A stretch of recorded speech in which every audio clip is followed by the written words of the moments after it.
Maranata não é um grito de socorro, mas é um grito de saudade.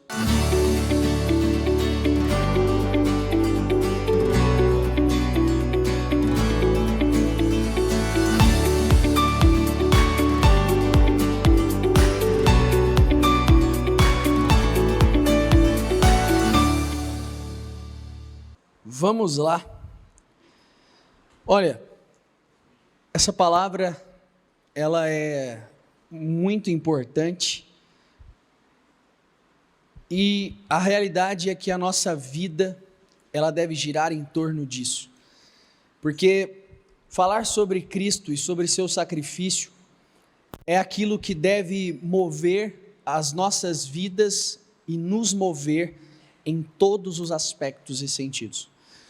Hoje nós vamos falar sobre a voz do sangue. O sangue precioso de Jesus foi derramado por mim e por você na cruz. Cristo, e é muito incrível quando nós vamos lendo e entendendo, toda a história, ela aponta para Cristo.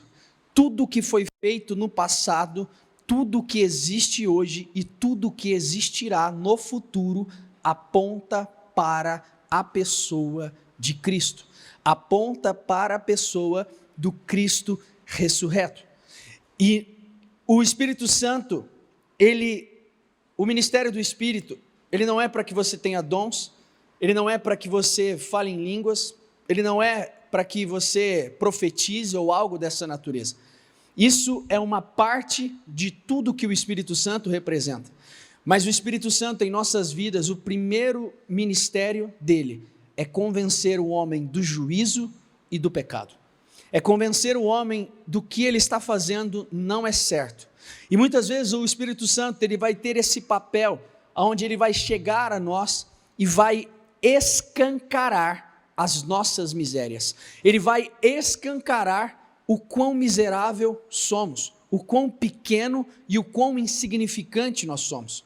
Nós precisamos entender, às vezes nós vamos pendendo para um lado e achando que eu posso, eu faço, sou eu, e não se trata sobre você, nunca se trata sobre você. Na realidade se trata do que Cristo faz e do que Ele pode fazer. E nós precisamos ter essa consciência e nos atentar, porque em toda a história tudo aponta para Ele, tudo aponta para Cristo. E se a Bíblia diz em Colossenses que tudo converge nele, tudo aponta para Ele, Cristo é o personagem, repita isso comigo, Cristo é o personagem principal da história. Não existe um outro personagem, não existe um outro ser, não, Ele é o principal. É Ele que existe antes da fundação do mundo e estava com o Pai. Tudo necessariamente aponta para Ele. E se tudo fala e direciona para este Cristo, e por que muitas vezes nós não? Porque muitas vezes nós não falamos, nós não suplicamos, nós não gastamos tempo falando da pessoa de que Cristo é e muito menos do que o seu sacrifício fez por nós. E nós precisamos, ainda ontem eu falava sobre isso, existe um versículo em 2 Pedro 3, que Pedro diz assim, olha, nós precisamos esperar e apressar a vinda do nosso Deus. Essa palavra esperar, ela não é um esperar passivo, não é um esperar onde eu simplesmente espero de braços cruzados, mas é um esperar ativo e um esperar desejoso pela presença do Senhor, pelo nosso Cristo. Só que a realidade é que nós, muitas vezes como igreja, infelizmente nós viemos e isso se tornou um pouco comum, em que as pessoas, até mesmo na igreja, elas têm muito mais medo da volta de Cristo do que desejo. Com muita sinceridade, quem aqui já teve medo de Cristo voltar?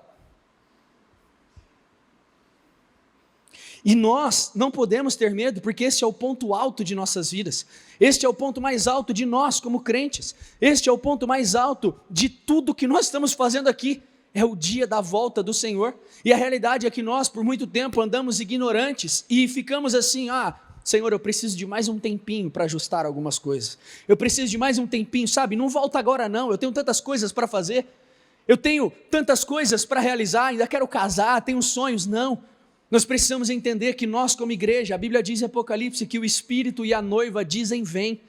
E o que isso significa? Que a noiva, ela clama, a noiva que somos nós, ela clama pela ausência do noivo. Mas a realidade é que muitos de nós já estamos acostumados com Jesus não vir. Sendo muito sincero, quem é que ora para que Jesus volte? Pode levantar a mão. Quem é que ora? Fala, Jesus, eu desejo a sua volta. Levanta a mão. Pouquíssimas pessoas. Mas nós, como igreja, precisamos clamar por isso, porque esse é o dia da nossa vida, esse é o dia da nossa redenção definitiva, esse é o dia pelo qual nós estamos aqui, esse é o dia pelo qual nós ansiamos e buscamos. E muitas vezes nós estamos aí, mas eu não estou apressando a volta do Senhor. Eu estou querendo postergá-la um pouco mais, eu estou querendo deixar ela um pouco mais para depois. Mas não, nós precisamos falar sobre isso, e a realidade é que existe muito tabu no que diz respeito à volta do Senhor, e existe mais medo do que desejo, e em nós não pode existir esse medo, precisa existir essa ardente expectativa pelo noivo. Eu não sei você, mas quando eu estou longe da minha esposa, eu não aguento, eu quero estar perto dela, eu tenho o desejo de estar próxima a ela, e uma noiva apaixonada que se preze, ela deseja estar próximo do seu noivo. E nós, como igreja, como estamos? Será que estamos com esse desejo ardente, essa expectativa ardente pela era vindoura? Ou estamos plenamente satisfeitos com a ausência dele, porque temos alguns itens e algumas coisas de conforto nos dias de hoje? E eu sei que isso não é fácil de ouvir, porque nos confronta. Eu sei que isso não é fácil de ouvir, porque vem de encontro ao nosso cerne, à nossa alma, e muitas vezes os nossos prazeres aqui. Mas a realidade é que tem muita gente que está plenamente confortável e em paz com o Senhor não ter voltado ainda. E nós, como igreja, precisamos nos levantar com essa força, com essa precisão e com essa urgência e dizer todos os dias, Senhor, Maranata. E Maranata significa hora vem, Maranata significa você desejar a volta do Senhor. Maranata significa, eu fiz isso com os jovens, eu falo, a gente vai se cumprimentar falando Maranata, meu irmão. Porque todo dia nós estamos falando ali, Maranata, Maranata, que é, ora vem Senhor Jesus. Olha para essa pessoa que está do seu lado e fala assim, Maranata, meu irmão. Nós precisamos, e Maranata não pode ser apenas uma frase de efeito. Maranata precisa ser uma oração diária nossa. Maranata precisa ser um desejo que vem daqui de dentro. Você já viu um casamento dar certo onde não há paixão e desejo? Você já viu um casamento dar certo onde não há amor, renúncia? Você já viu um casamento dar certo onde não há um desejo genuíno pela outra parte? Não tem como dar certo. E o dia mais importante da nossa história vai ser este dia, quando Cristo voltar em glória, assentado num cavalo branco, com seus cabelos mais brancos do que a neve, com uma espada que sai de sua boca, que corta dos dois lados, na sua coxa escrito Senhor dos Exércitos, com seus olhos como chamas de fogo, ele descendo e pisando no Monte das Oliveiras, e aquele monte se fendendo ao meio, rachando em dois. Esse será o dia mais glorioso de nossa história. Esse será o dia onde João 16 está escrito que é o dia em que a nossa alegria será completa. Como podemos ter plena alegria aqui nessa terra se o noivo não está conosco? Como nós, como noiva, podemos ter alegria e plenitude aqui se aquilo que é o mais importante de toda a história ainda não está com a gente? E nós precisamos nos levantar com essa força, com esse temor, com esse desejo pelo Senhor e falarmos dele, buscarmos ele, desejarmos a presença dele, a presença do nosso amado. Quer uma dica? Leia Cântico dos Cânticos. É aquele desejo, aquela paixão que o Senhor espera ver em nós como igreja. A Bíblia fala que a noiva saía à procura do amado. A Bíblia fala que a noiva, ela procurava ele em todos os cantos. E nós como igreja, será que temos feito isso? Às vezes não. Então nós precisamos entender que tudo aponta para ele. E Cristo é suficiente. Versículo que tem girado em torno da minha vida. Colossenses 3:11. Cristo é tudo. É isso. Ele é tudo e é suficiente em nossas vidas. Só que quando nós olhamos para a Bíblia, nós vemos que o desejo de Deus é que o conheçamos através do seu Filho. Sabe, às vezes nós não entendemos como as coisas funcionam, mas você tem noção que o ponto mais alto da história foi quando Cristo chegou, pisou aqui na terra, e ele era literalmente o Deus encarnado, o Deus em homem, pisando no nosso meio. Você tem noção que o Deus habitou e andou no meio dos homens?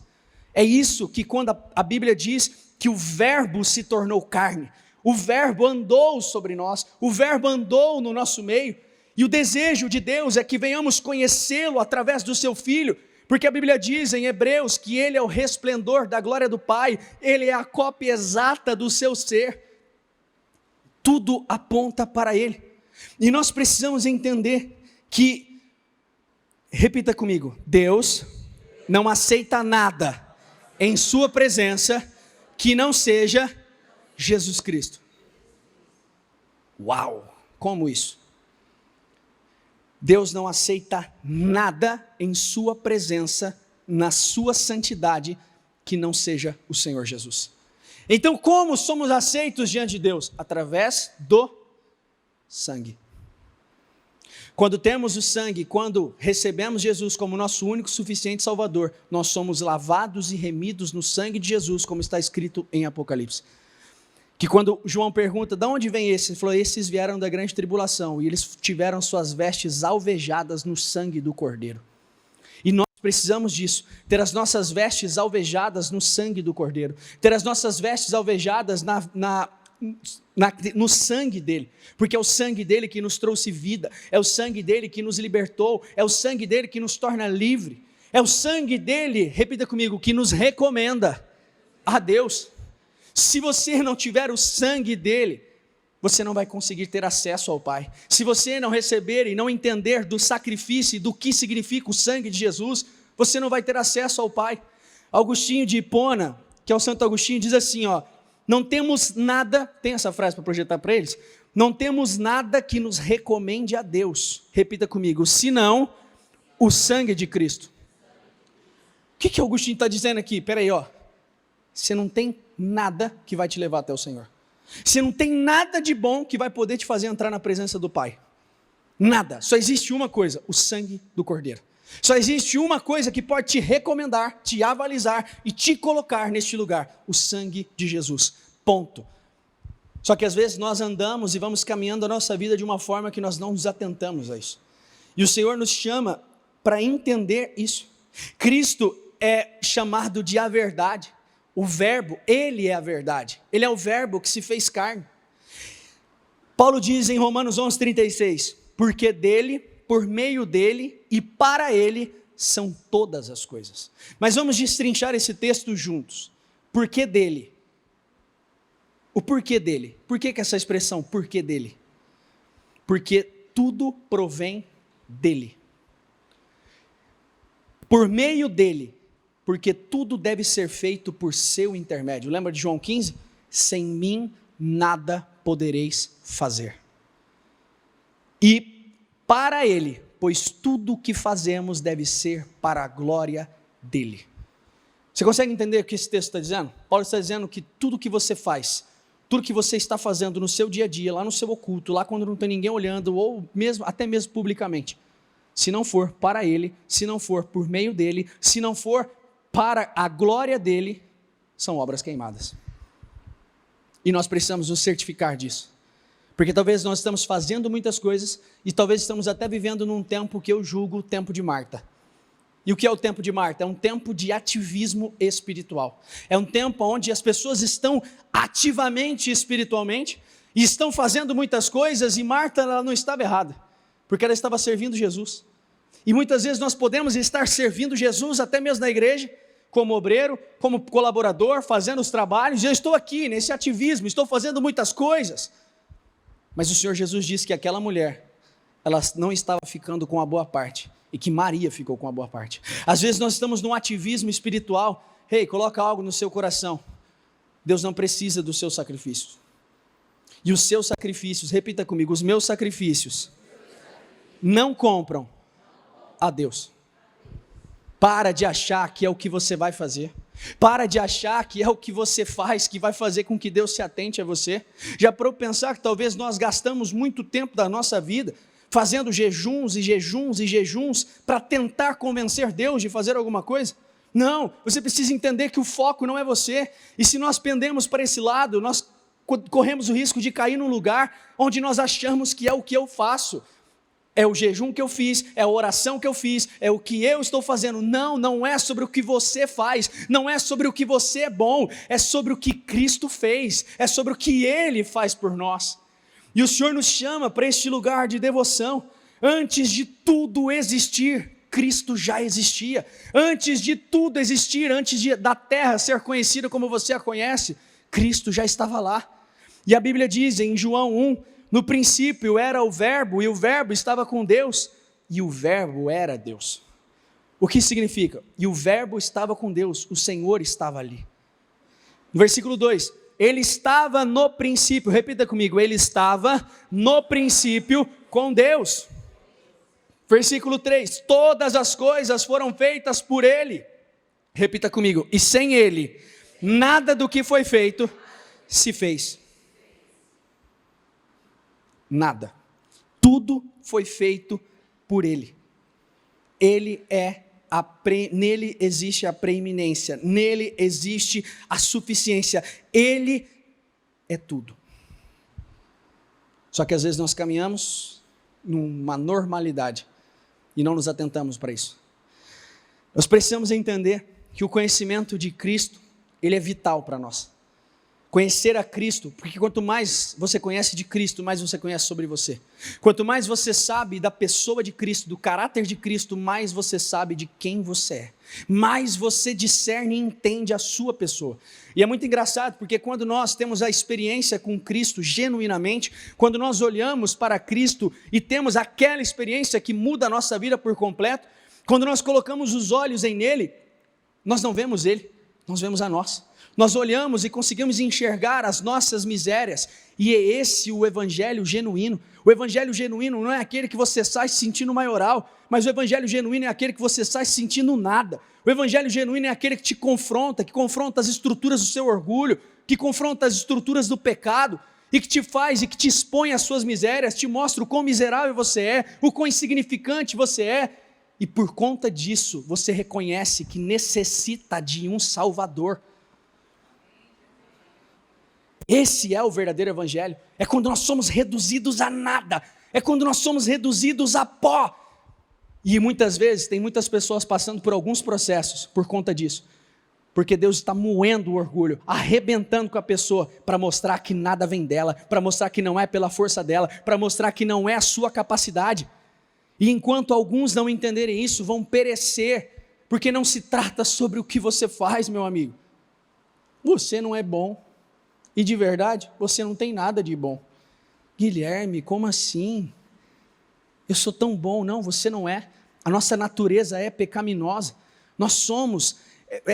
a Bíblia diz em Romanos que todos pecaram e carecem da glória de Deus. Ponto final. Significa que todos nós não temos nada de bom.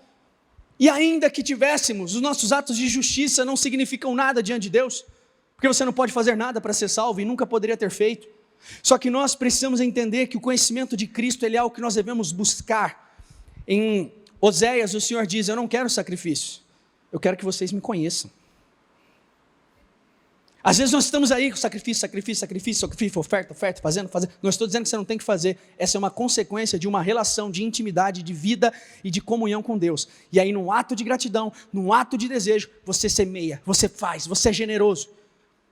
Mas às vezes nós estamos querendo fazer sacrifício, é mais um sacrifício, é mais uma oração, é mais isso, é mais aquilo outro. O que o Senhor está querendo é que paramos e venhamos conhecer a Ele. E a realidade é que nós vivemos esse tempo, onde as pessoas elas falam muito, onde elas entram na presença do Senhor e elas mais falam do que ouvem. Não, já entrou na presença do Senhor e talvez não falou nada, simplesmente parou para ouvir o que Ele tem para te falar. E muitos ainda não conseguem e ficam, Senhor, porque eu quero isso. Deus não tem como falar se você está falando, meu amigo. E às vezes tudo que você precisa fazer é se trancar no seu quarto, entrar no seu secreto e dizer, Senhor, fala comigo. E às vezes ficar quieto e não falar nada. E o Senhor vai falar ao seu coração, o Senhor vai ministrar ao seu coração, e aí você abre a Bíblia, você vai ver o Senhor falando com você vai ver o Senhor se comunicando à tua consciência, ao teu íntimo, ao teu espírito, e o Senhor nos chama para este lugar. Sabe uma coisa que você precisa pensar? Qual é o lugar que você mais tem prazer na vida? Porque talvez o lugar que nós mais encontramos prazer é no lugar dos aplausos e aonde tem os holofotes olhando para nós. Mas será que você consegue encontrar esse prazer genuíno, no secreto, só você e Ele? E é para esse lugar que o Senhor nos chama. O Senhor nos chama para este lugar, um lugar de devoção, um lugar de entrega, um lugar de desejo, um lugar de paixão. Eu confesso que toda essa perspectiva de Cristo, desde novembro, que o Senhor tem falado muito isso ao meu coração, eu confesso que isso mudou o meu casamento. Eu sempre fui do tipo que a Bruna, ela pede muitos favores para mim. Como toda mulher, eu presumo, né? Chega e fala, você está deitado, pega um copo de água. Aí, pega isso, pega na geladeira, faz aquilo. E eu confesso que eu era aquele filho que reclamava, sabe o que diz a parábola? Que reclamava, mas ia. Falava que não ia, mas ia. Esse era eu. Por muitas vezes eu falava, dava aquela resmungada, mas ia fazer. E quando eu comecei a entender a plenitude disso, uma frase vem na minha cabeça. Todas as vezes que ela me pede algo, por mais difícil que seja. Eu preciso amar a Bruna como Cristo amou a igreja. Ponto. E desde então, eu não reclamo de mais nada. Não sei nem se ela está ouvindo isso, não sei se vai ser bom. Mas vai que, né? Vai que o nível de favor aumenta agora. Mas eu não reclamo mais nada. Por quê? Na minha consciência, a todo momento, eu preciso amar a Bruna como Cristo amou a igreja. E como Cristo amou a igreja? Servindo. Nós precisamos servir. Nós precisamos ser esses que servem. Nós precisamos, viu, marido? Você vai guardar essa frase, tá? O encontro de casais passou, mas isso aqui vale para o teu casamento. Você vai dizer, eu preciso amar a minha esposa como Cristo amou a igreja. Sempre que ela te pedir algo difícil, que você vai querer resmungar, você vai falar isso para ela. Pode dar risada aí para eles, mulheres, pode falar assim, agora sim. Brincadeiras à parte, você entende onde eu quero chegar? O Senhor nos chama para este lugar. E o conhecimento de Cristo, ele é vital e visceral para nós. Filipenses 3,8 diz assim, Paulo fala assim, na verdade considero tudo como perda, por causa da sublimidade do conhecimento de Cristo Jesus. O que ele está dizendo? Olha, o fato de conhecer a Jesus faz com que todas as outras coisas percam o sabor, percam o seu valor e não signifiquem nada. Quantos de nós chegamos nesse nível? Quantos de nós chegamos nesse nível que é aquilo que a gente diz, que é o lugar onde nada mais importa? Que é o lugar onde nada mais tem sentido se nele não estiver. Que é o lugar onde não importa o que está acontecendo, eu preciso dele. Eu preciso da presença dele. Conhecimento de Jesus, meu Senhor, por causa dele. Repita comigo, perdi todas as coisas e as considero como lixo para poder ganhar a Cristo. O que Paulo está dizendo? Quando ele conheceu a Cristo verdadeiramente, tudo perdeu o seu sabor. E isso não pode ser normalizado na nossa vida, tá? Porque quando nós olhamos para os evangelhos, nós vemos a vida de Zaqueu, nós vemos os pescadores, nós vemos o próprio Mateus, que era Levi. Quando eles tiveram aquele encontro com o Senhor, eles chutaram tudo, não quiseram saber de nada, deixa tudo aí, deixa barco, deixa peixe, eu lesei os pobres, eu estou pagando tudo e estou restituindo, e se lesei eu vou dar várias vezes mais, estou vendendo metade de tudo. E por que alguém faz isso? Porque encontrou algo de muito valor. Vamos lembra da parábola da pérola de grande valor? Às vezes nós falamos tanto do reino, mas ainda, será que realmente, genuinamente encontramos esse sangue, encontramos esse Cristo? Porque a parábola que fala da pérola de grande valor, mostra que quando ele encontrou aquela pérola, o cara vendeu tudo que tinha para comprar ela. Em outras palavras, o Senhor não quer que você venda tudo que você tem para ficar com Ele, nem faça voto de pobreza, não é sobre isso, mas Ele tem que ser o maior de seus amores, Ele tem que ser a plenitude da sua vida, nele você precisa estar firmado, Ele precisa ser o seu foco, e isso não é um aval para você ser um desleixado, ou um irresponsável no seu trabalho, não, porque o caráter de Cristo é excelente. Então, se você tem o caráter de Cristo, você precisa ser bom no que faz, você precisa ser diligente no que faz, você precisa trabalhar bem, você precisa tratar bem as pessoas, você precisa ser um profissional excelente, você precisa ser uma pessoa de valor. Porque tem gente que, não. Se você tem o caráter de Cristo, meu amigo, você precisa ser esse que é excelente em tudo. Por quê? Porque você não faz como se estivesse fazendo a homens. Como dizem Colossenses, você faz como se estivesse fazendo ao seu Senhor Jesus. Mas a recompensa vem dele, não vem de homens. Mas o meu patrão, não esqueça. Sabe para quem Paulo disse isso? Paulo disse isso literalmente para escravos. Serviço escravo. E Paulo disse, olha, sirvam os seus senhores como se estivesse fazendo para o Senhor. Você não é escravo, você ainda ganha por isso. Sirva. Paulo estava dizendo isso a pessoas que tinham condições insalubres, certamente. Mas ele estava falando, olha, por causa de Cristo, seja excelente no que você faz. Por causa de Cristo, seja excepcional no que você faz. Dê o seu melhor. Faça tudo com ordem, com decência. Sabe, eu tenho pensado muito nisso nos últimos tempos, e eu vou falar isso aqui. Julgo uma oportunidade para dizer. Às vezes as pessoas acham que é o diabo, porque a empresa não vai. Às vezes as pessoas acham que é o diabo, porque nada dá certo. Às vezes as pessoas acham porque o financeiro não está indo. Eu falo para você sem medo de errar, 80% a 90% dos casos não é diabo. Existe, sem sombra de dúvida, existe. Mas 80% a 90% dos casos é péssima administração sua e às vezes você é ruim no que faz. E se você é ruim no que faz, não tem como você cobrar, querer que o seu cliente volte, porque você não é bom. E se você não é bom é porque talvez você não teve o caráter de Cristo, você não dedicou o tempo naquilo, você não foi diligente naquilo, você não fez o que tinha que fazer. Então às vezes não é o diabo. Óbvio que o diabo é extremamente oportunista, ele se aproveita disso. Mas às vezes não é ele, às vezes é só a incompetência do homem mesmo. Ai, nossa, que doído. Esse é o verdadeiro evangelho. O verdadeiro evangelho não passa a mão na nossa cabeça e diz que vai ficar tudo bem. O verdadeiro evangelho, ele tem a missão de expor as nossas misérias e fraquezas e mostrar o quão insignificante nós somos diante dele. Esse é o verdadeiro evangelho. Quando nós, na sequência, Paulo diz assim, e ser achado nele, não tendo justiça própria que procede da lei, mas aquela que mediante a fé em Cristo, justiça que procede de Deus, baseada na fé. O que eu quero é conhecer a Cristo. Repita isso comigo. O que eu quero é conhecer a Cristo e o poder da sua ressurreição e tomar parte nos seus sofrimentos e me tornar como ele na sua morte. Paulo está dizendo tudo isso, ele está narrando e concluindo uma coisa. O que eu quero uma coisa. Eu quero conhecer a Cristo. Do resto, eu não estou nem aí. Do resto, eu considerei tudo como esterco. E aqui Paulo está falando justamente do seu intelecto.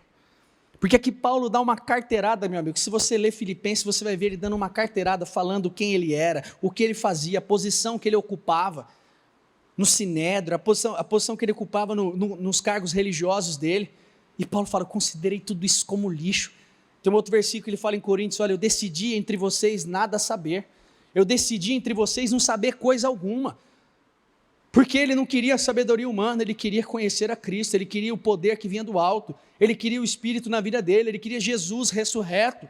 E nós precisamos ir para este lugar. Nós precisamos entender que o sangue de Cristo, quando nós olhamos para o sangue de Cristo e o que ele representa, nós vemos o quanto às vezes ainda ficamos presos às coisas banais. De verdade. Eu não sei você, mas às vezes eu tenho preguiça de algumas coisas.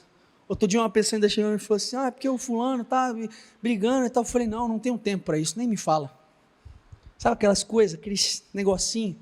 Porque quando a gente olha para a cruz, quando a gente olha para essa cruz que está aqui, tudo é pequeno, gente.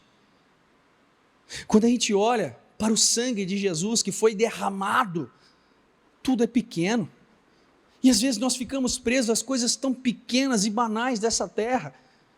Porque o fulano não olhou na minha cara. Porque o fulano falou mal de mim. Vamos engrossar o couro, por favor. Jesus foi espancado por você, meu amigo. E você está aí preso nessas coisas pequenas e miseráveis. Jesus foi espancado por você. Sabia que a Bíblia fala que ele foi desfigurado? Sabia disso? Que as pessoas não conseguiam nem olhar para ele, de tanto que ele apanhou, e a cara dele ficou desfigurada. Vou ler isso com você depois. Isaías 52 diz isso. Ele ficou desfigurado, de tanto que apanhou por você, e você está aí preocupado, porque o fulano falou mal de você. Não.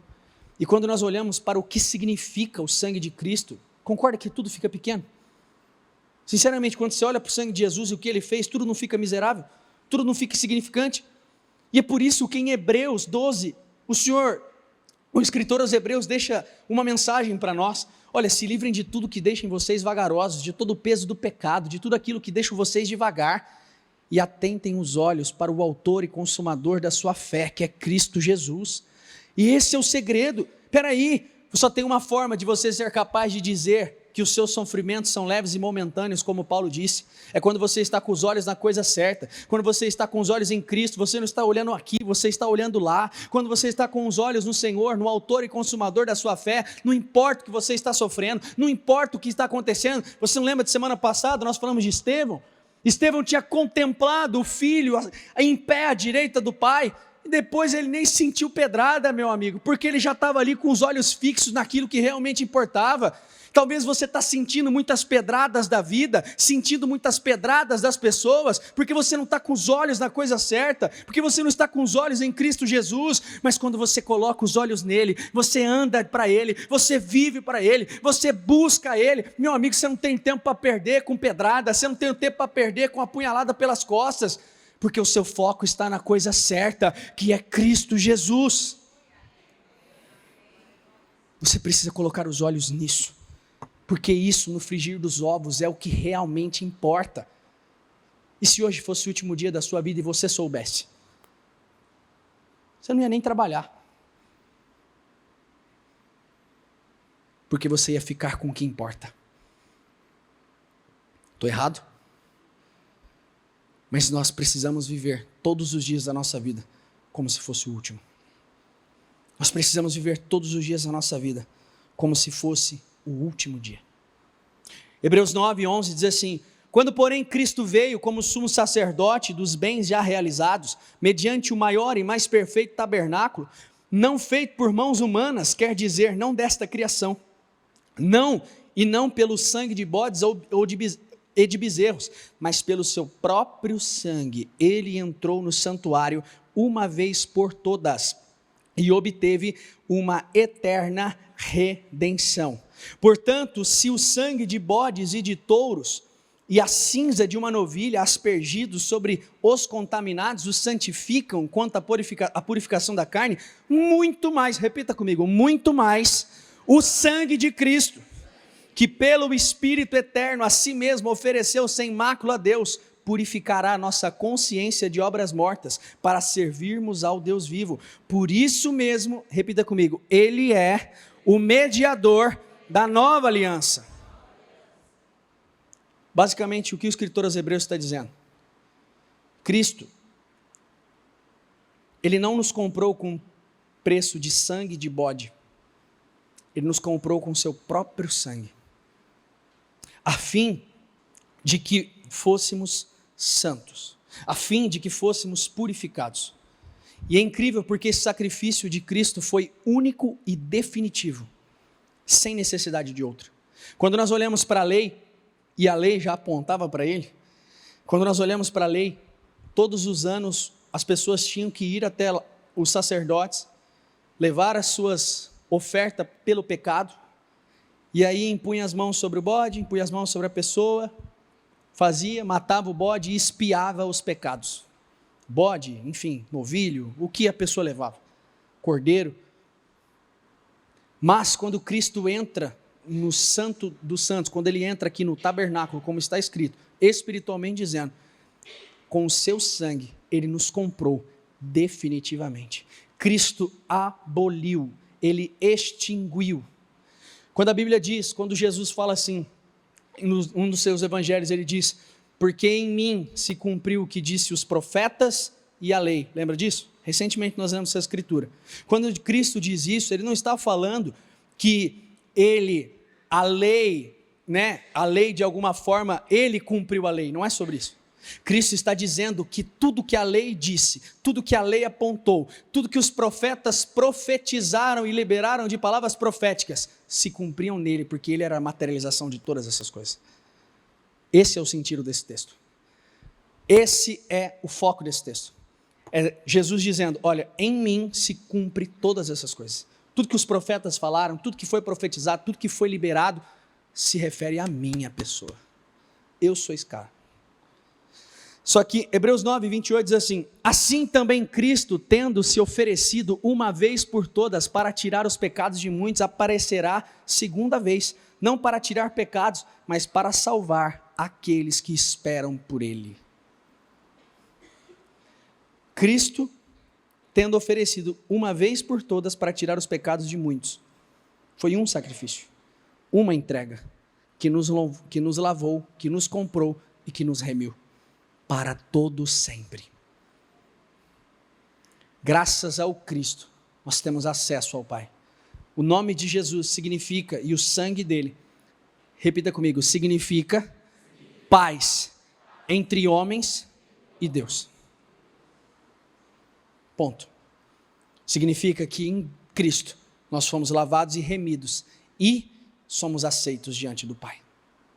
Porque quando o Senhor nos vê, lembra do exemplo que o bispo sempre dá? Quando o Senhor nos vê, o Senhor não nos vê, o Senhor vê o sangue. Lembra quando ele pega o manto e coloca? O Senhor vê o sangue em nós. O Senhor vê o sangue de Cristo, então nos aceita, então nos recebe, então nos ama, então nos adota como filho, como está escrito em Romanos 8. Coloque algo dentro de você, que olha como o Senhor funciona. Será que Deus não sabia que o homem ia cair? Possivelmente. Mas o amor de Deus, ele é tão constrangedor, que Deus não queria simplesmente criar escravos, aonde eles não iam ter liberdade e autonomia para fazer nada. Deus criou pessoas, homens e mulheres, para se relacionar com ele, não por imposição, mas porque ama. E é por isso que o Adão fracassou. Deus, se Deus quisesse, ele é onipotente, onisciente, e ele pode todas as coisas. Se ele quisesse nos obrigar a amá-lo, ele não teria constituído uma relação. Era uma relação de imposição e talvez até de abuso, vamos assim colocar, onde você tem que me amar. Mas o Senhor nunca quis isso. O Senhor quis uma relação. O Senhor quis uma intimidade. O Senhor quis falar com o homem. O Senhor quis que o homem queresse estar com ele. E aqui é o ponto. O Senhor não quer que você esteja aqui para cumprir com o protocolo, mas o Senhor quer que você queira estar aqui. Tem muita diferença. O Senhor não quer que você esteja aqui para cumprir com um rito por causa da sua consciência. Ah, preciso ir lá, tal, preciso escutar. Não, o Senhor quer que você esteja aqui porque você quer Ele, porque você deseja Ele, porque você precisa dEle. E é esse o lugar que nós precisamos ir. Nós precisamos entender que desde toda a criação, o Senhor já anunciava a necessidade de um Salvador e da redenção. A primeira profecia messiânica, ela se encontra em Gênesis 3, logo depois da queda. É a primeira menção que faz a Cristo Jesus. Em Apocalipse 13, 8, diz assim, o cordeiro que foi morto, repita comigo, desde a fundação do mundo. Mas como assim? Jesus foi morto desde a fundação do mundo? É porque desde a fundação do mundo, Deus já sabia que necessitaria de alguém, pelo seu sangue, para nos salvar e nos remir. E hoje, meninas, vocês têm aquela imagem aí que eu deixei no estudo? Ah, tá. Vamos lá. Olha como é incrível. Toda história aponta para Cristo. E tudo que foi feito no passado aponta para o Senhor. Projeta para eles. O que está formando ali? Essa era a disposição das coisas dentro do tabernáculo. E forma uma cruz. Quando Moisés estabeleceu e fez o tabernáculo de Deus lá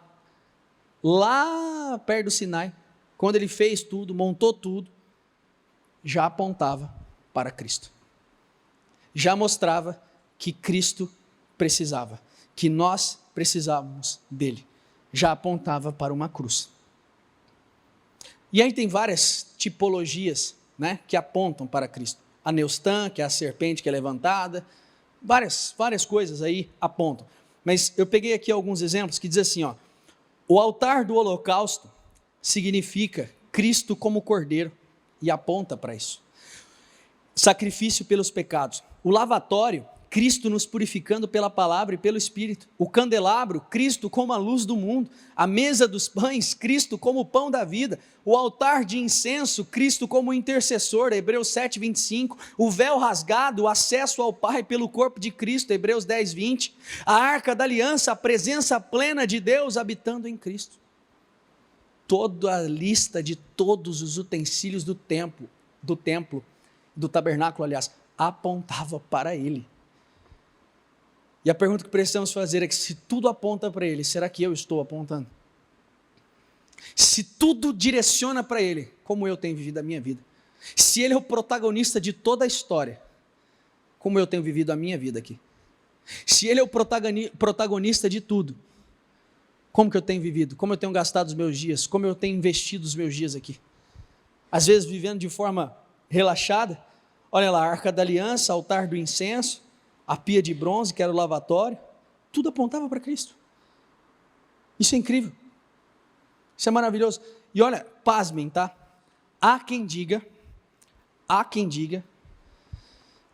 sabe quando Moisés distribui as tribos ali, e Josué também e tal, mas Moisés, quando distribuía as tribos no acampamento, você lê lá em Números, você vai ver as distribuições. Há quem diga que se você olhar de cima, a distribuição das tribos também formava uma cruz. Eu não sei quanto isso mexe com você, mas eu acho isso incrível. Eu acho isso maravilhoso. Porque você vê que desde o início já apontava para ele. Como temos vivido a nossa vida. Como temos vivido os nossos dias aqui. Às vezes estamos acostumados com a ausência do noivo. Às vezes estamos acostumados com, se você já se acostumou com a ausência do seu marido, tome cuidado, seu casamento está quase acabando. E nós, como estamos? Será que talvez estamos acostumados?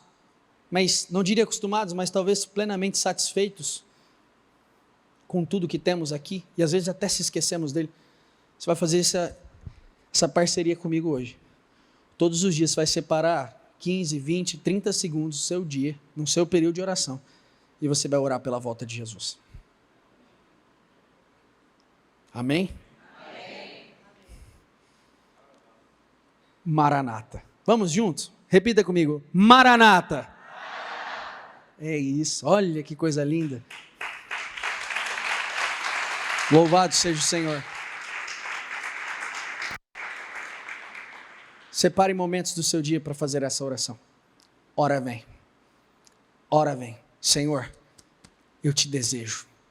Nós não estamos cantando a música aí sublime?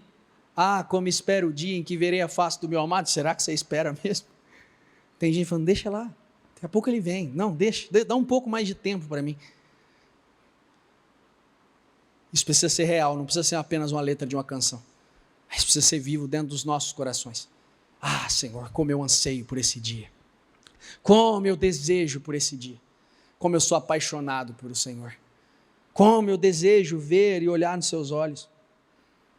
Nós precisamos entender que assim como no passado, um cordeiro inocente era morto para a expiação do pecado dos homens, um cordeiro inocente também foi morto na cruz pelos nossos pecados. Levítico 17, pois a vida da carne está no sangue, e eu dei a vocês para fazerem propiciação por vocês mesmos no altar. É o sangue que faz a propiciação pela vida.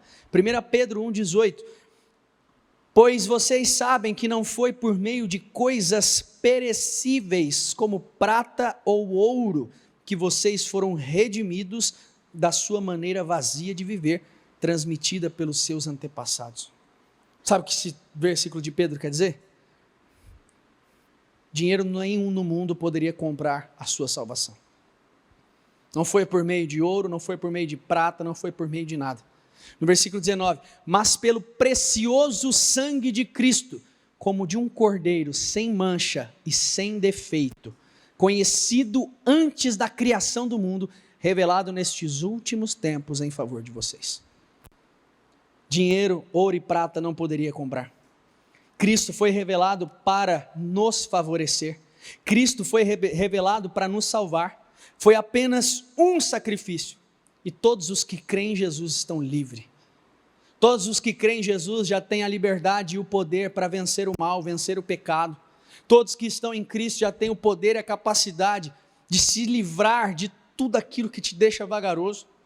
No Romanos 3, 23, pois todos pecaram e carecem da glória de Deus, sendo justificados gratuitamente por sua graça, mediante a redenção, repita comigo, que há em Cristo Jesus. Todos nós somos miseráveis. Meu Deus, que palavra feia, é verdade. Eu, você, somos miseráveis. Lembra do que Paulo disse a ele mesmo? Eu, Paulo, pior dos pecadores. Porque quando nós enxergamos esse Cristo ressurreto e esse evangelho, ele escancara as nossas misérias. Ele mostra para nós o quão podre nós somos. E se você ainda não teve esse entendimento, talvez você não teve essa experiência ainda. Porque a experiência genuína e verdadeira com o Senhor, você não vai sair melhor dela, meu amigo. Quando eu tive a minha, eu saí mal pra caramba. Mas é um negócio que ao mesmo tempo que você se sente triste e mal por ver quem você é verdadeiramente, ao mesmo tempo você sente um amor imenso, porque Ele te ama mesmo sabendo de tudo aquilo. Isso é incrível. E o Senhor nos convida hoje para olhar nos olhos dEle, mas não para ver Ele, para ver a nós, para ver quem somos, para ver as nossas misérias, o nosso pecado, para ver o quão pequeno e o quão insignificante nós temos. Você sabe o que esse versículo de João quer dizer? Que mesmo sem nós termos a capacidade de oferecer nada, Ele nos amou. O que você pode oferecer a Deus que Ele não tem? Às vezes ainda a gente acha que tem, né? Que eu faço uma oferta, porque eu jejuo, porque eu... O que você pode fazer a Deus? Você não jejua para Ele, você jejua para você. É você que precisa de jejum, não é Deus. O que nós podemos fazer para Deus que Ele não tem? Porque se nós pendemos para esse lado, nós pendemos para esse antropocentrismo, que é o homem no centro. E aonde é como se eu tivesse o controle das coisas. É como se eu tivesse o absoluto controle de tudo que está ao meu redor. Porque é por meio do que eu faço. Não, não é por meio do que você faz. Coloque isso dentro de você. Deus é bom, misericordioso, e Ele não deve nada a você, nem a mim, nem a ninguém. Ele faz porque Ele é bom, misericordioso e nos ama. E na sua infinita bondade e misericórdia, Ele faz. Mas Ele não te deve nada. Nem a mim, nem a você. Porque tudo o que Ele poderia fazer, Ele fez na cruz. Entregando o seu único filho por amor a você. Entregando o seu único filho por amor à sua vida. O Senhor nos chama para este lugar profundo. Eu sei que não é fácil ouvir isso. Talvez você veja aqui querendo... Mas você vai sair daqui assim. Porque o Senhor, Ele escancara, Ele mostra quem somos. Ele mostra que somos pecadores, miseráveis, insignificantes. Ah, mas eu não quero ouvir isso. Mas você é. E está tudo... Exato. Exatamente. Está aí. Você é. E está tudo bem. Porque é este lugar que te faz depender de Deus. Se formos muito bons no que fazemos, ou cheios de nós mesmos, você acha que nós vamos precisar de Deus? Mas quando nós nos deparamos com a nossa carnalidade, com a nossa natureza pecaminosa, com o quão baixo nós somos, nós vivemos numa eterna dependência de Deus. Eterna, eterna. Não tem como. Não tem como. E o Senhor nos chama para este lugar. 1 João 4,10. Amados, amemo-nos uns aos outros, porque o amor procede de Deus. E todo aquele que ama é nascido de Deus e conhece a Deus. E quem odeia, é nascido de quem? Se quem ama é nascido de Deus, quem odeia é nascido de quem? Pensa aí, não fala não. Só pensa. Versículo 8. Quem não ama não conhece a Deus, pois Deus é amor. Nisto se manifestou o amor de Deus em nós, em haver Deus enviando o seu Filho unigênito ao mundo, para vivermos por meio dele. Nisto consiste o amor. Não em que nós tenhamos amado a Deus, mas em que ele nos amou e enviou o seu Filho como propiciação pelos nossos pecados. O que esse texto está dizendo? Vou traduzir para você, parafrasear para você entender. O que João está dizendo aqui? Ele está dizendo que o amor a Deus não tem nada a ver com o que nós fazemos e dizemos que amamos a Ele. Mas o maior símbolo do amor de Deus por nós foi entregar o seu único filho por mim e por você. E aqui, nesse texto, deixa claro, ó, nisto consiste o amor, no sacrifício de Jesus por nós. Ponto. Só que o que nós caminhamos, às vezes? Quantas vezes, vou falar por mim, às vezes já orei, meio que, quase que pedindo ao Senhor para Ele mostrar e dar mais provas do amor dEle por mim. Quão insignificante e miseráveis nós somos. O Senhor não precisa mais mostrar nada, Ele não precisa te convencer de nada. O maior ato de amor foi dito. O maior eu te amo, tem uma frase que diz isso, né? O maior eu te amo foi dito numa cruz, há mais de 2000 anos atrás. E ainda às vezes nós caminhamos nesse anseio, Senhor, se o Senhor estiver comigo, faça isso. Se o Senhor estiver comigo, por favor, me abençoa. Estou dizendo que você não tem que pedir bênção, você tem. Mas o Senhor não precisa mais provar o amor dele por você. E quando você experimenta do amor de Cristo, você está pleno. Porque você não precisa de novas provas de amor. Você não precisa de novas... você não precisa de novas situações, não, porque você já encontrou o amado da sua alma. Você já encontrou aquele por quem a sua alma esperou. Você já encontrou aquele por quem o seu coração gritava. Sabe uma coisa que mexe comigo? Palavra da samaritana. João 4.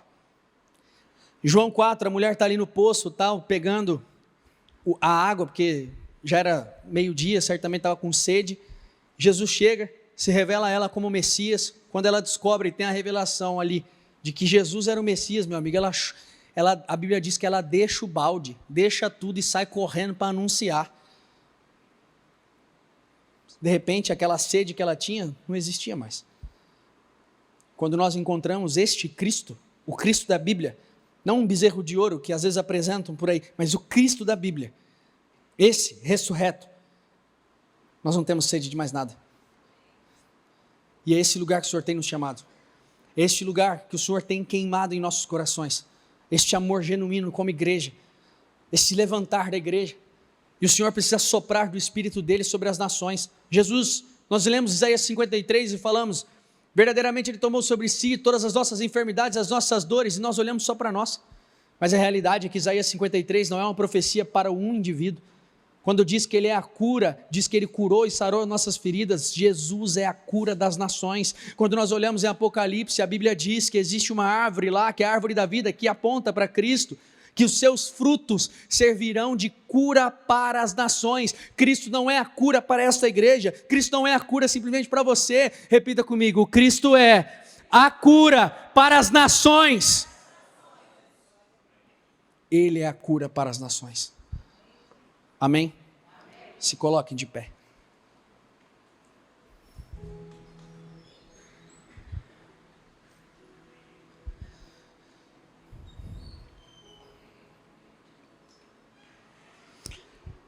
João 1:29.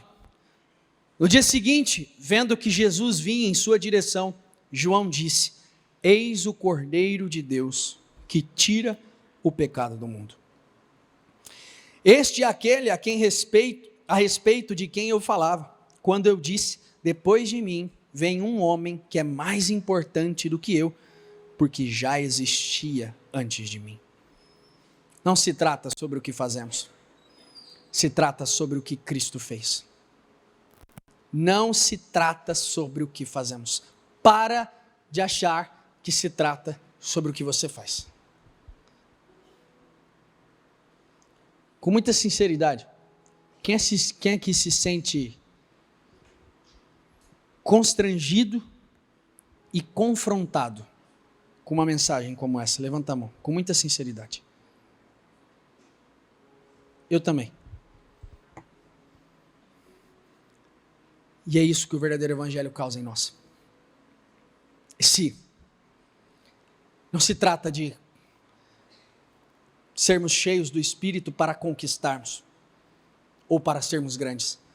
Se trata de sermos cheios do Espírito para nos diminuirmos, para não sobrar nada de nós, para que exista espaço somente para Ele. O Senhor não divide a glória dele com ninguém, mas a realidade é que nós queremos muitas glórias aqui. O Senhor tem nos chamado para este lugar. Isso fala demais ao meu coração. Eu não sei como você recebe, mas isso precisa queimar dentro de você. Leia Cântico dos Cânticos. Faça isso com diligência. É curtinho. Porque aquele é o desejo que o noivo quer de nós. Isaías 64, 6. Todos nós somos como o impuro, e todas as nossas justiças são como o trapo manchado de sangue. Todos nós murchamos como a folha. Às vezes nós achamos que somos bons em algo, mas a Bíblia está dizendo, ainda que eu fosse o cara mais justo do mundo, a minha justiça seria incapaz de me salvar. É isso que esse texto diz. Sabe o que é incrível? Quando o jovem rico chega para Jesus, não sei, acho que é o jovem rico, se me falha a memória, mas chama ele de bom mestre. Lembra que ele responde? Bom é meu pai. Se Jesus, meu amigo, que é ele, é suficiente, ele é o cara, ele diz, bom é meu pai, eu não sou bom, o que sobra para mim e para você? Nada. Se Jesus, o Cristo ali, ressurreto, diz, não, bom é meu pai. E às vezes nós achamos que somos bons. Não, porque eu faço, porque eu frito, porque eu asso. Não, você não faz nada. Posso ser sincero? Tudo que você tem de bom vem de Deus. Tudo que você tem de bom vem do Senhor, não é? Tudo. A Bíblia diz que nenhuma boa dádiva vem de homens, vem de Deus. Toda boa dádiva vem dele. E se você tem algo de bom, você tem características boas, você é uma pessoa amorosa, você é uma pessoa boa, vem dele, do Espírito dele, que habita em você. Ponto. Porque a nossa natureza, ela é adâmica. A nossa natureza é de Adão, é pecaminosa. A nossa natureza deseja o fruto proibido. A nossa natureza carnal deseja aquilo que é tudo ao contrário ao que o Senhor tem para nós. Essa é a nossa natureza. Mas o Senhor nos chama para este lugar. Hebreus 12, 24.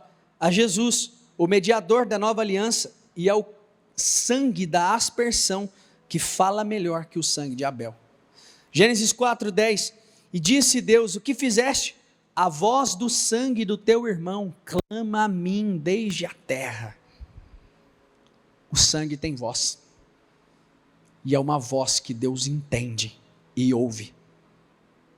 Eu fiquei pensando, e veio uma frase na minha cabeça ainda quando eu montava isso.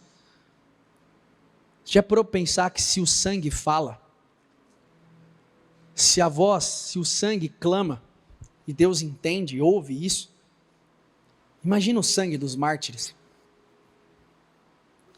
Não sei até que ponto isso é verídico, tá?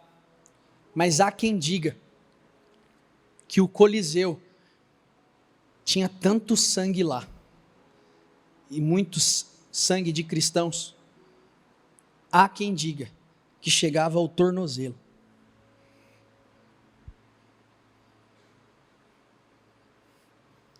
Se o sangue clama, meu amigo, imagina o sangue dos mártires.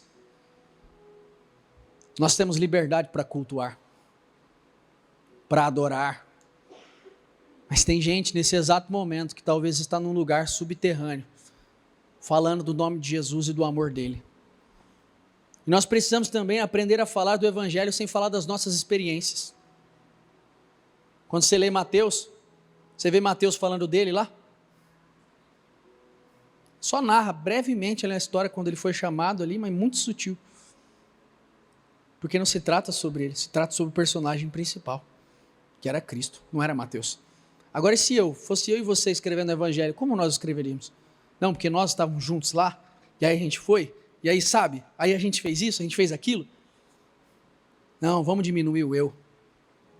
Vamos reduzir ele a nada, para que ele seja tudo. Vamos nos reduzir a este lugar insignificante, para que o Senhor seja tudo. Isaías 52, 13, que é o versículo que eu disse que eu ia ler com você. Diz assim: eis que o meu servo procederá com prudência, será exaltado e elevado, e será muito sublime. Como muitos pasmaram à vista dele. Olha isso, como muitos pasmaram à vista dele, pois o seu aspecto estava tão desfigurado, mais do que o de outro qualquer, e a sua aparência mais do que a dos outros filhos dos homens. Imagina o grau de deformidade que Jesus estava. E nós preocupados que o fulano falou mal de nós. Imagina. Ele estava desfigurado, meu amigo. Ele estava irreconhecível, esse texto bíblico nos diz. E o Senhor nos chama para este lugar. Ele morreu por mim e por você. Ele morreu por mim e por você. Toma uma decisão que você não quer viver para Jesus, porque viver é fácil. Toma uma decisão que você está disposto a morrer por Ele. Ele estava desfigurado, porque ali ele estava dizendo: o maior eu te amo da história. E o Senhor nos chama para este lugar de desejo, de paixão e de gratidão. Como nós podemos agradecer um Deus que fez isso por nós? Como podemos agradecer? Nos falta palavras, nos falta ações. Você não merecia. O que eu e você merecemos era morte, condenação, pecado, inferno. Mas Ele, em seu infinito amor e bondade, nos salvou. Curou as nossas feridas e ainda nos abençoa. Olha como Ele é bom. O Senhor nos chama para este lugar.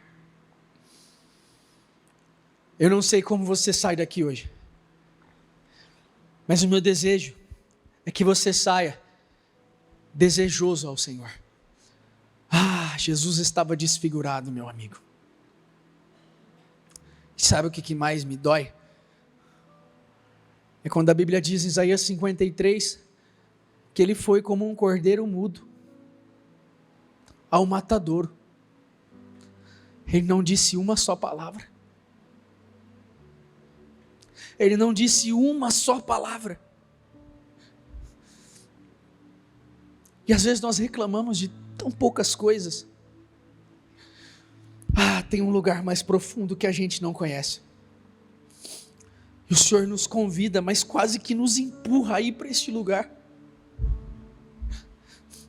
Essa tem sido a mensagem da minha vida. Eu só tenho falado disso. E não fui eu que escolhi essa palavra, era a palavra que veio, eu nem sabia. Quando eu fiquei sabendo que eu ia fazer o culto, a hora que eu abri era ela.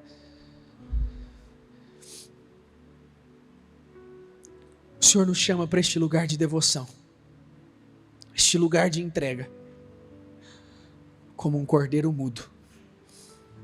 Às vezes nós reclamamos tanto, né, quando estamos passando por algumas coisas, como um cordeiro mudo, com seus olhos fechados. Eu quero que você, em suas palavras, começasse a falar para o Senhor, começasse a dizer a Ele o que você veio fazer aqui, e começasse a exaltar o nome dEle e agradecer. agradecer por tudo que Ele fez, agradecer por tudo que Ele é, mesmo com poucas palavras, porque palavras não são suficientes para expressar ou retribuir o amor dEle por nós, mas com suas palavras e com sua sinceridade, como diz a letra daquela canção, é simples para um rei, é muito simples, as nossas palavras são simples para um rei, os nossos agradecimentos, as nossas orações são simples para um rei, mas o Senhor nos chama para este lugar de devoção, Ele nos chama para este lugar de entrega, Ele nos chama para este lugar de amor profundo, Ele nos chama para este lugar de intimidade. Eu confesso que eu não quero nem orar muito aqui, essa oração é sua, então fale com o Senhor e diga isso. Fala: Senhor, eu estou aqui. Senhor, eu estou aqui.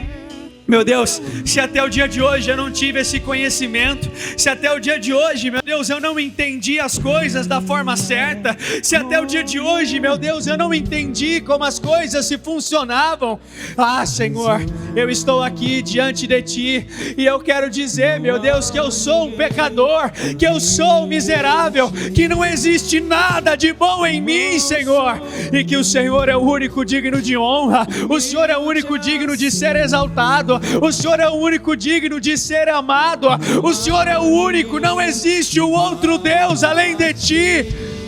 Senhor, o Senhor foi desfigurado por mim, o Senhor foi desfigurado por mim, por amor, o Senhor estava dizendo: eu te amo.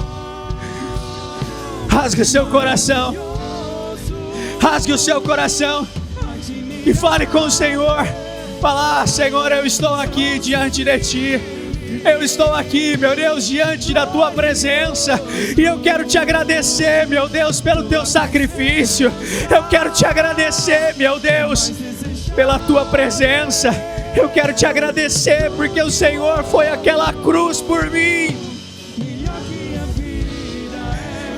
Espírito Santo, vem, abre os nossos olhos, Senhor. Abre os nossos olhos, meu Deus, para que possamos encontrar este Cristo. Espírito Santo, abre os nossos olhos, Senhor. Abre os nossos olhos para que possamos ver esse Cristo da Bíblia, Senhor. Nós não queremos ver esse bezerro de ouro que muitas vezes nos apresentam. Não, Senhor, nós desejamos o amado da nossa alma. Essa é uma boa oportunidade para você clamar pela volta dele. Essa é uma boa oportunidade para você dizer: Senhor, eu te desejo, eu quero e eu anseio pela tua volta. Aleluia. Aleluia.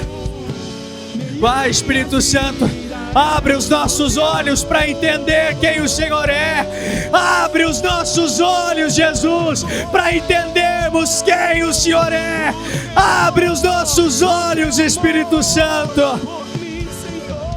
Meu Deus, nós consideramos tudo como esterco. Receba a presença de Deus. Receba a presença de Deus. Anseie por esse dia. Anseie por esse dia. Isso. Declare isso. Senhor, nós esperamos, Senhor. Nós esperamos, Senhor. Nós esperamos, Senhor. Nós esperamos por esse dia, Senhor.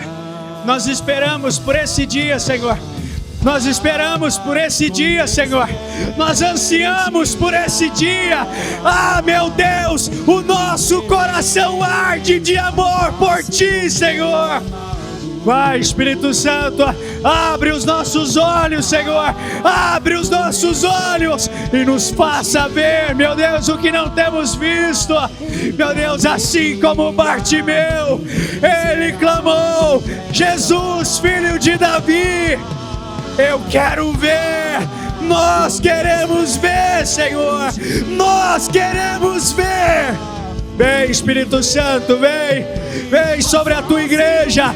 Assopra sobre a Tua igreja.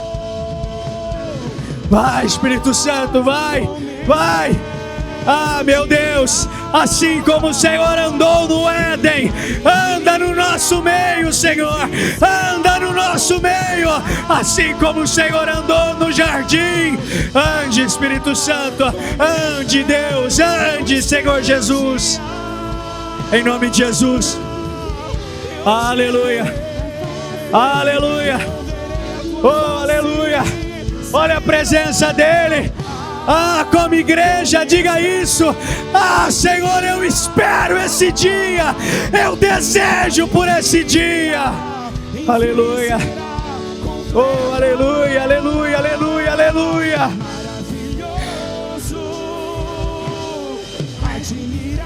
Ah, Espírito Santo, nós queremos o Senhor.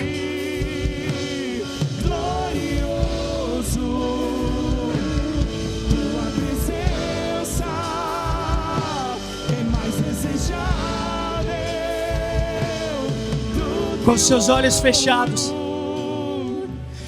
quando Jesus foi à cruz, por um momento ele achou que o Pai tinha o abandonado, e ele diz: Eli, Eli, lama sabachthani, Deus meu, por que me abandonaste? Oh, Espírito Santo,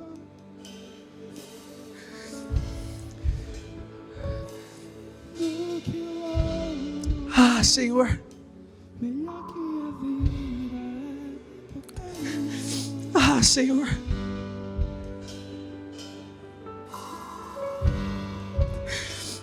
ah, Senhor,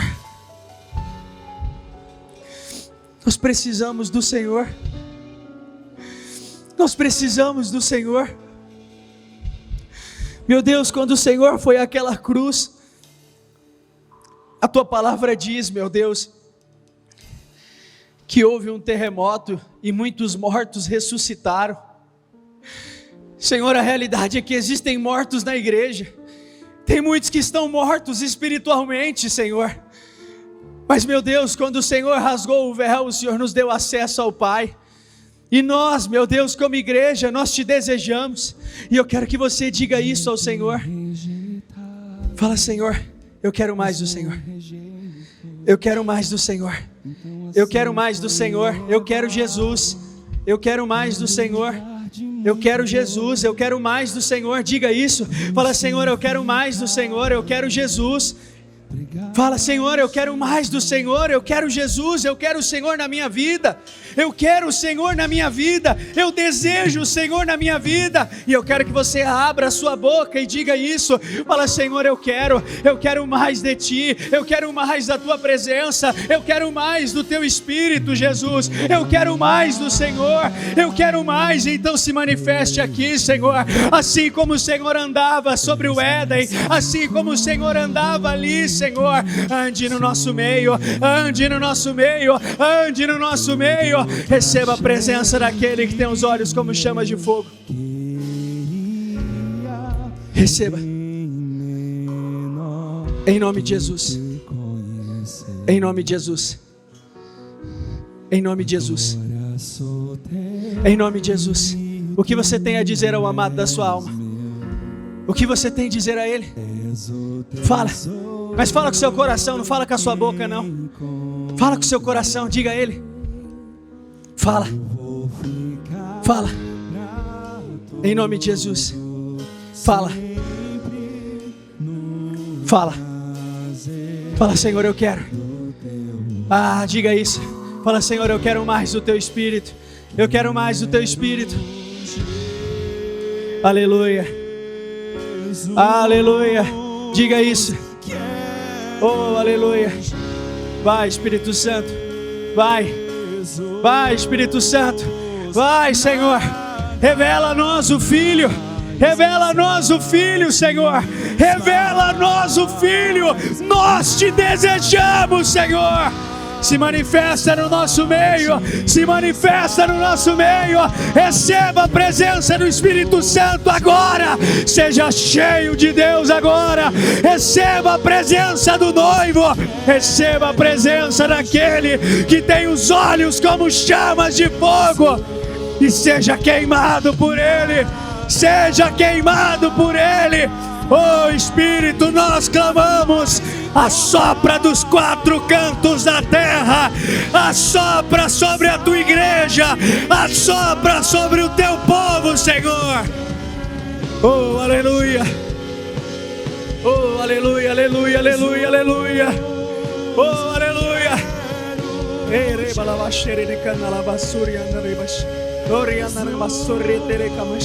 Receba a presença do Espírito Santo, receba a presença do noivo, receba a presença do noivo. Se você ora em línguas, dê liberdade ao Espírito Santo e deixe isso sair de você e aumente o seu nível de adoração.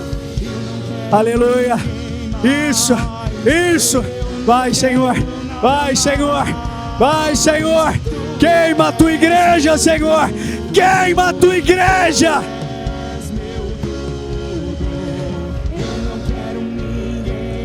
Ah, Senhor, aleluia, aleluia. Toma, Senhor, toma esse lugar, Senhor.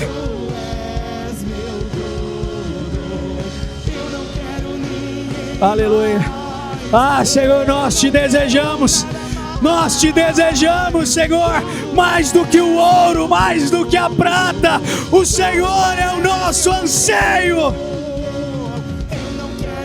Oh, aleluia.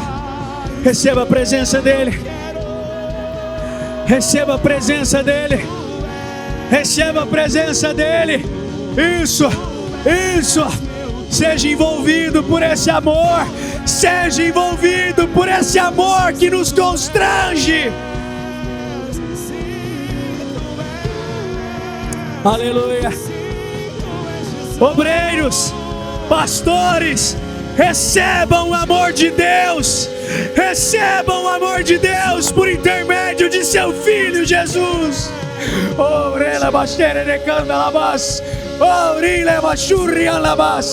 Sejam cheios do amor de Deus. Sejam queimados.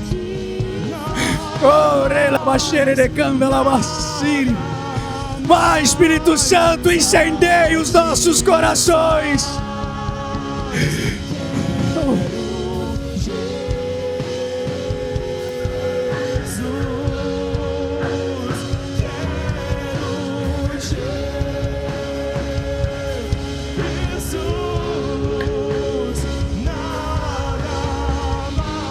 Ah, Senhor, como igreja nós te dizemos Maranata, Senhor. Como igreja nós gritamos Maranata.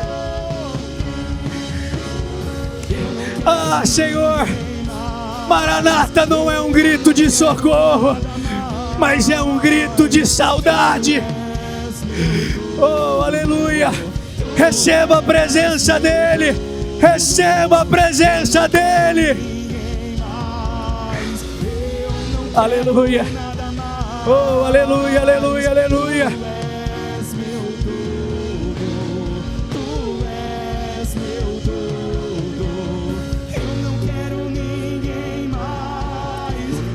Em nome de Jesus. Oh, Espírito Santo, vem. Vem, Jesus. Vem. Vem com seus olhos de fogo e olhe para nós, Senhor. Olhe para nós, Senhor.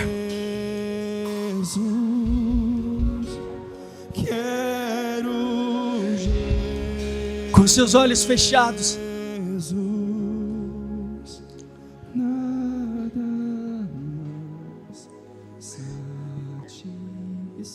Nós não devemos desejar a volta de Jesus e dizer Maranata como se isso fosse um grito de socorro. Mas Maranata é um grito de saudade. Maranata não é um grito de socorro, mas é um grito de saudade.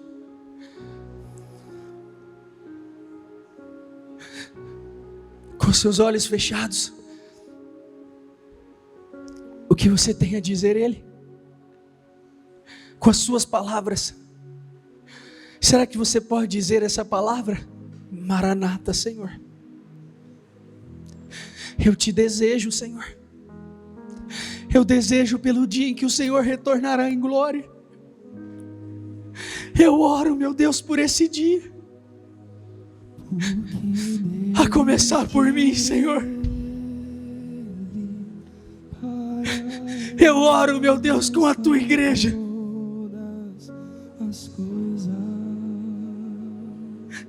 E nós suplicamos pela tua volta, Senhor.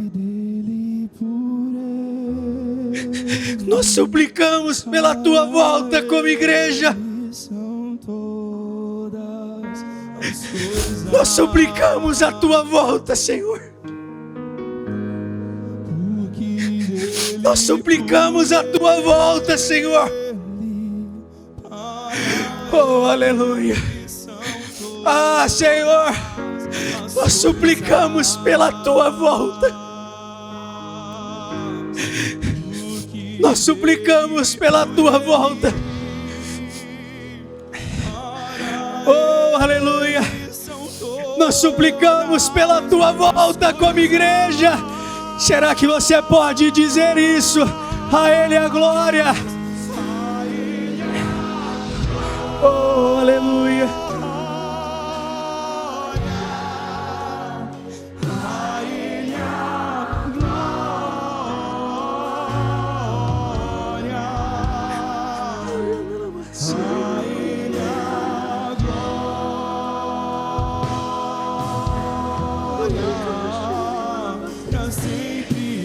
Ah, você pode fazer melhor, diga isso.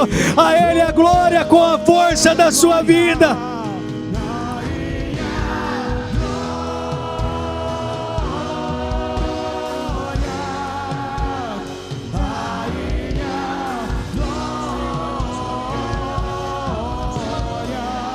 Nós como igreja, Senhor, desejamos a volta do Senhor.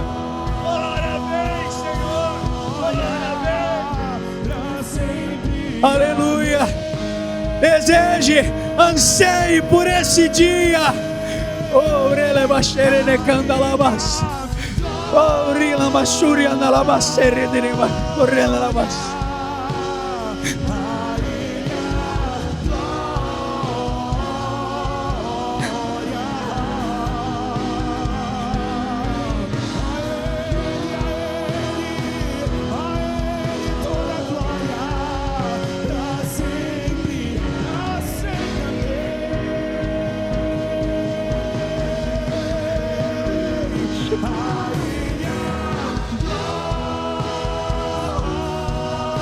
Ah, Senhor, nós clamamos pelo avivamento genuíno, Senhor. Nós não queremos uma emoção, mas nós queremos mudança. Ah, Senhor, nós te dizemos Maranata, Senhor. Aleluia. Ah, Senhor. Ah, Senhor. Ah, Senhor. Nos falta palavras, Senhor. Nos falta palavras para te agradecer. Ah, Senhor. Ah, Senhor. Só diga que você ama Ele. Diga, Senhor, eu te amo. Eu te amo, eu te amo, eu te amo, eu te amo, eu te amo. Eu te amo, eu te amo. Não fique tímido, mas grite se necessário e diga: eu te amo. Eu te amo, Senhor. Ah, meu Deus, o Senhor é o nosso noivo.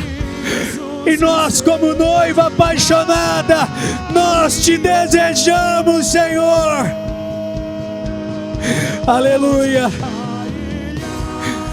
Ah, diga isso ao Senhor. A Ele a glória.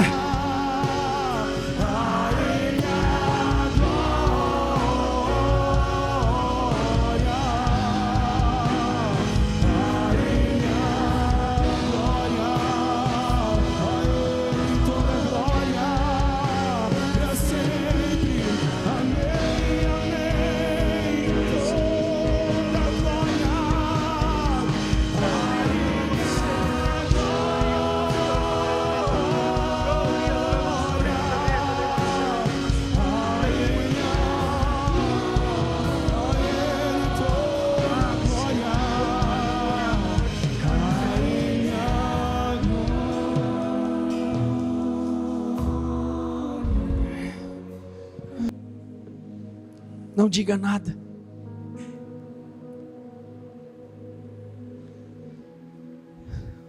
O noivo está aqui.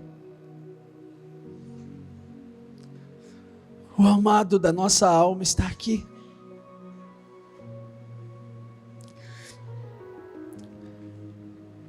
O nosso amado, aquele pelo qual nós desejamos. Ah, Senhor, como igreja nós dizemos Maranata. Como igreja nós dizemos Maranata, Senhor. Ajude-nos. Ajude-nos nas nossas misérias. Ajude-nos porque todos pecaram e carecem da glória do Senhor.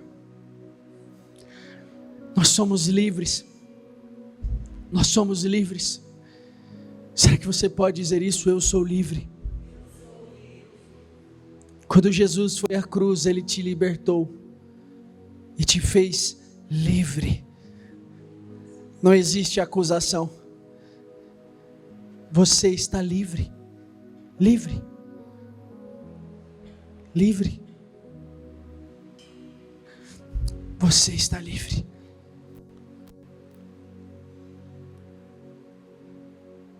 Que você seja envolvido por esse amor constrangedor. É um amor que nos constrange. E que às vezes ficamos até sem jeito.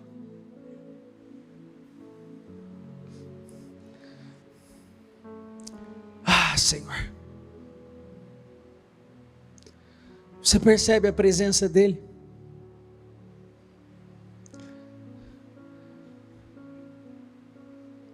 Não precisamos nem dizer nada. Apenas nos deleitar nisso. Nos deleitar neste lugar. Porque você está livre. Se deleite. Se deleite no amado. Porque Cristo é tudo. Cristo é tudo. Cristo é tudo.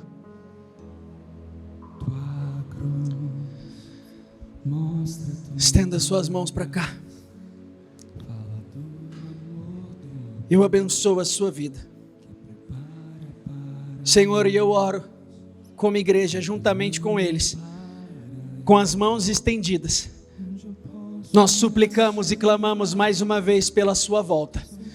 Nós clamamos e suplicamos mais uma vez pelo seu retorno, Senhor. Nós suplicamos e clamamos mais uma vez pelo retorno do Senhor. Meu Deus, eu peço do fundo do meu coração, Senhor, que o Senhor se revele a cada uma dessas pessoas. Meu Deus, que o Senhor, que cada uma delas possa ter esse encontro real e verdadeiro com o Cristo ressurreto, com aquele que era, que é e o que há de vir. É o que eu peço, Senhor, é o que eu te suplico nesta noite. Eu oro te pedindo isso, que nós não venhamos sair daqui do mesmo jeito, mas que venhamos sair daqui, Senhor, como noivos apaixonados, meu Deus, desejosos pelo nosso amado. É o que nós te pedimos em nome do Senhor Jesus. Eu abençoo você, eu abençoo a sua vida, a sua casa, a sua família, e que essa presença você desfrute dela muitos e muitos dias, e que você saia daqui tomado do Espírito do Senhor e cheio de amor pelo noivo, em nome do Senhor Jesus. Você crê nisso? Uma salva de palmas bem forte ao Senhor.